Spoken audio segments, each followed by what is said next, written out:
नमस्कार, सिटीन चैनल में आपका स्वागत है। हमारे साथ में है नीलेश मुनि, जो जैन संत कहलाए जाते हैं। जैन धर्म एक ऐसा धर्म है जिसमें जैन बनने के लिए आपको जैन परिवार में पैदा होना जरूरी नहीं है। जैन एक आचार संहिता है, आप उसके विचारों को आचारों को अपनाइए तो आप जैन कहलाते हैं। जैनों का सबसे बड़ा धर्म है जीवदया का। उसी जीवदया को लेकर नीलेश मुनि जी आंदोलन के लिए निकले हैं। हाल ही में यहाँ पे गो संवाद यात्रा भी संपन्न हुई। गो रक्षा की बड़ी जिम्मेदारी उनके ऊपर है और जीव दया, जैसे हम बता रहे कि जीवों की रक्षा करना, विशेषकर इसमें मूक प्राणियों की, उसका एक अभियान लेकर निकले। जानते हो उसमें इस अभियान में उन्हें कहाँ तक सफलता मिली है और कितना हद तक वो काम कर पाए। कल गो संवाद यात्रा भी थी। गाय को बचाने के लिए निकलते हैं। गाय को बचाना, गो हत्या नहीं होना, क्योंकि गाय की हत्या नहीं कर सकते, लेकिन उसके बावजूद गोवंश की हत्या होती है। ऐसे कई सारे उदाहरण हमको देखने को मिलते हैं। इन सारे चीजों में किस प्रकार से काम करते हैं और क्या, क्योंकि एक शरीर के यदि आप बचाने के लिए निकलोगे तो कहाँ तक काम हो पाएगा, कहाँ तक लोग जाएंगे। तो इसके लिए कोई स्थायी उपाय योजना उनके दिमाग में, जानते हो। जय जैन। जय जिनेन्द्र। जय जैन। आप जीव दया जो जैनों का मूल तत्व है, आप मूलतः पैदाइशी जैन नहीं है, लेकिन जैन के तत्व आपने अपना है और जैन कहलाते हैं। जीव दया मुख्य इसमें अपने ये रहता है, तत्व रहता है। क्या क्या प्लानिंग है आपकी जीव दया को, क्या क्या करते हैं आप इसमें? देखिए, भगवान महावीर का पंथ है जीव और जीने दो। और जैन सिद्धांत के अंदर कहा है कि एक इंद्रिय, बे इंद्रिय, ते इंद्रिय, पंचेंद्रिय। प्रत्येक जैन समाज फॉलो उसको करता है जिस जीव को हम देख नहीं सकते मगर महसूस कर सकते हैं। इसलिए अलग अलग परंपरा के संत भगवान थे, मगर इस महाराष्ट्र प्रदेश के अंदर गौ रक्षा का अभियान तो अभी पूरे भारत में देख रहे कि गाया कट रही है। कल हमारे अमरावती के अंदर मुंदड़ा जी आए थे और कल गो संवाद हुआ। हम ऐसी प्लानिंग करें, कल ही गो रक्षकों ने जाकर कसाई की जाके वो गाय का पकड़ा। परंतु मेरा ऐसा है कि गाय को हिंदू ही बेचता है। यदि हिंदू यदि उसको नहीं बेचेगा तो गाय कैसे कटेगी।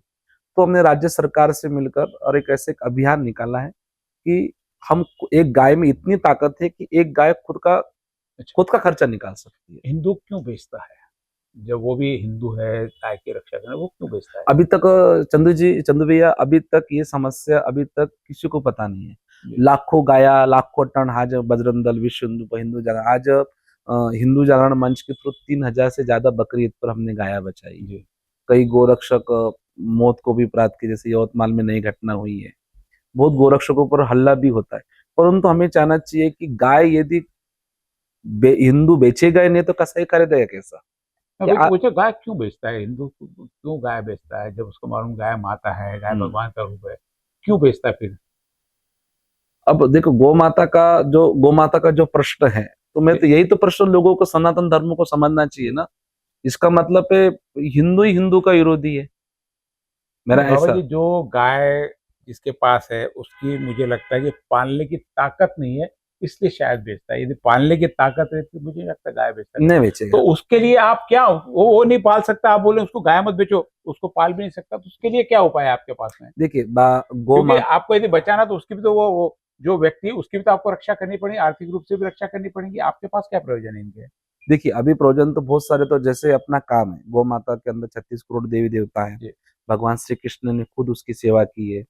भगवान श्री कृष्ण ने खुद उनको ही किया है। भगवान महावीर के हमारे जैन समाज की कई प्रतिमाएं जो दूध और वारुड़ से बनी है, जैसे ऊसिया की उत्पत्ति, ऊसिया जैसे भगवान महावीर की दूध और वारुड़ से बनी है। तो हम ये चाहते हैं कि ये कलयुग है। इस कलयुग के अंदर मैंने जो स्टेट किया है और मैंने जो लोगों से प्राप्त किया है, हम ये चाहते हैं कि गाय को ही हम एक मजबूत तरह बना, मजबूत बना। हमारी प्लानिंग है गौ सेवा उद्योजक गाय को एक उद्योग का जरिया बना दे। गाय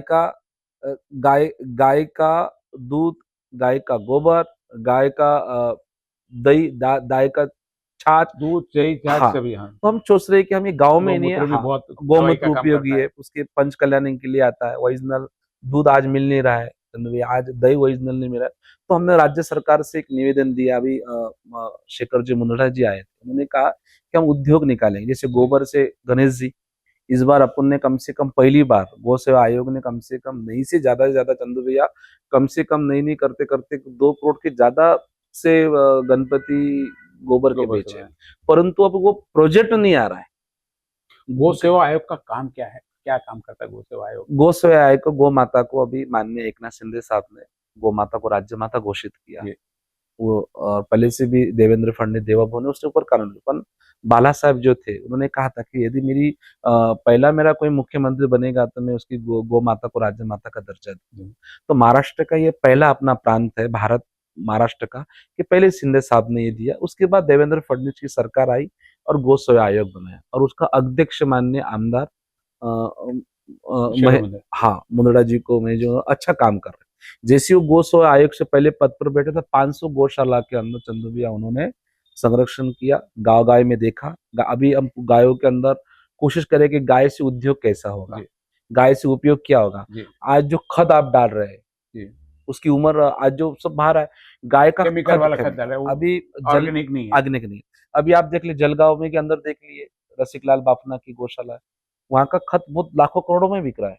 तो हम चाहते हैं कि महाराष्ट्र की जितनी भी गौशाला है उस गौशालाओं तो से, अमीरों की जितनी गौशाला है वो सारी गौशाला अच्छी रहती है, फिर गरीबों की गौशाला रहती है उनमें गाय को खाने को भी मिलता है। ऐसा देखिए अभी देखो कोई ना कोई किसी ने इस धर्म को धंधा भी नाम लिया, अभी बापना कैसे बोला हूँ, क्योंकि अमीरों की गौशाला हो गई वो। हाँ देखो वो जैन है ना, वो जैन है और उनके गुरु कोई अस्थिमल जी महाराज, उसने कहा तो जीव दया का काम कर, उन्होंने अपना काम किया, वो उस दुनिया में नहीं है। मगर जैन समाज में उस व्यक्ति ने एक नई दिशाएं दी और महाराष्ट्र के अंदर मालूम पड़ा कि गाय से भी उद्योग होता है।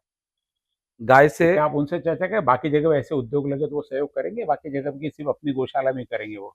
नहीं, एक कानून बनाएंगे ना चंदू भैया। नहीं, जैसे बापना जी आप बताए जलगांव के गौशाला के, भाई अपनी गौशाला में ही करेंगे कि कहीं और भी लगती है उसको भी सपोर्ट करेंगे? ऐसे विश्व हिंदू परिषद बजरंग दल के नांदगांव के अंदर 1000-2000 गाय, आज भी वहां पे भी साबुन तेल ऐसे बहुत सारे प्रोजेक्ट है। जैसे रामदेव जी के जैसे तो हमारे एक संघ है, पर उसका प्रचार नहीं हो रहा है। अभी हमने कहा ना बहुत सारे हमने गणेश जी सेवा आयोग क्या इस प्रचार में या इसमें उद्योग में आपको सपोर्ट करेंगे? उद्योग में कोई अच्छा कोई सब्सिडी वगैरह के काम उद्योग करना? सबसे कड़ा जैसे गाय को पहले गोबर, गाय का जो गोबर 1 रुपए अब 10 रुपए किलो बिकने लगा है।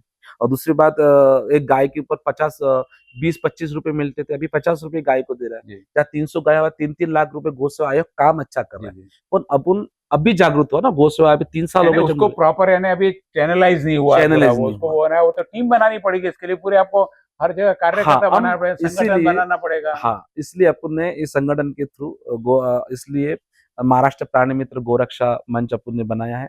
उसके माध्यम से ग्रामीण में जाकर हम छोटे-छोटे गायों से उद्योग क्या था, गोबर से क्या बनता है। आप यानी मुख्य रूप से अब गाय कटती क्यों, तो उसको बचाओ, उसको उद्योग का रूप दे दो। हाँ, तो शायद लोग यदि गाय को नहीं उत्पन्न देती रहे तो मुझे नहीं लगता कि कोई भी बेचेगा। दूध देती गाय को कौन मारेगा? दूध देती गाय की तो लात भी खा लेते लोग, वही डायलॉग।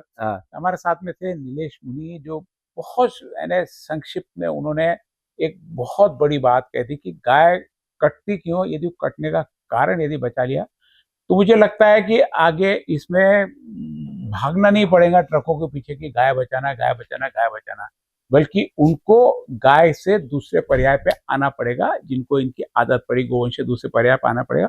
पर्याय बहुत सारे दूसरे हो सकते हैं। गाय बच सकती है यदि जो प्लान बाबा जी बता रहे, यदि सरकार भी उसमें समर्थन करती है और लोग भी उसमें खुलकर साथ में आते हैं। आपसे और चर्चा और भी होते रहेगी गोरक्षा पे, बाद में चर्चाएं चलती रहेगी। आप देखते रहिए सिटी न्यूज।